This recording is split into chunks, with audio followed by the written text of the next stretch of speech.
ஓம் சாய்ராம். என் அன்பு குழந்தையே,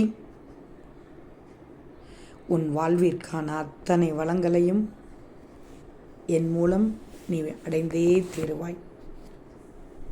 உனக்கு நான் பல ரூபங்களில் வந்து உதவி புரிவதை கண்முன்னே காணப்போகிறாய். நீ இனியும் கஷ்டப்பட மாட்டாய். நிறைய கஷ்டங்களை அனுபவித்து விட்டாய். ஒவ்வொரு கஷ்டத்தையும் நீ சுலபமாக கடந்து வரவில்லை. பல துயரங்களை தாண்டி சோதனைகளை வென்று கடந்து வந்துள்ளாய். இனி வாழ்க்கை போராட்டத்தில் நீ ஜெயிக்கப் போகிறாய். உன் வயதில் இப்போது ஏற்றத்தோடு நிச்சயம் வாழ வைக்கும் தருணம் இது. வாழ்க்கையில் மிகப்பெரிய ஏமாற்றத்தில் உன்னுடைய வாழ்க்கையானது தற்காலிகமாக இருக்கிறது. அதுவும் நம்பியவர்தான் உன் முதுகில் பலமாக குத்தி இருக்கிறார்கள். அவருக்கு வாழ்க்கையில் என்னவெல்லாம் பார்த்து பார்த்து செய்ய வேண்டுமோ அனைத்தையும் பார்த்து செய்தாய்.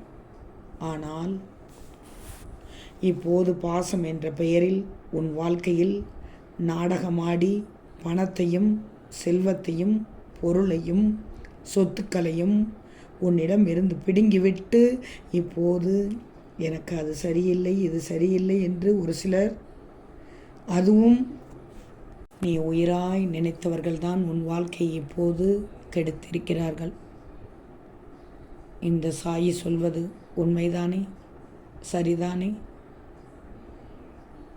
மற்றவர்களுக்கு நல்லதை செய்து செய்து ஒவ்வொரு தருணமும் வாழ்க்கையில் மிகப்பெரிய அவமானத்தையும் பல கஷ்டத்தையும் உறவுகள் பிரிவதையும் உறவுகளுடைய துரோகத்தையும் வாழ்க்கையில் மிக அதிகமாக சந்தித்து விட்டாய். இனிமேல் என் வாழ்க்கை எப்படி இருக்கும்? கூடாது, எனக்கு வாழ்க்கையே வேண்டாம் என்ற மனம் விரக்தியில் நீ இருக்கிறாய். அந்த விரக்தியில்தான் இப்போது என்னென்னமோ பேசுகிறாய், என்னென்னமோ நினைக்கிறாய். நீ செய்தது அனைத்தும் தர்மம். உன்னிடம் உள்ளது நேர்மை. இந்த நல்ல எண்ணத்திற்காகவும் நீ செய்த காரியத்திற்காகவும் நன்றி கெட்ட மனிதர்களை மறந்துவிடு. ஆனால் நான் உன்னை உயர்த்துவதற்காக, நியாயத்தை வழங்குவதற்காக, உனக்கு முன்னேற்றத்தை கொடுப்பதற்காக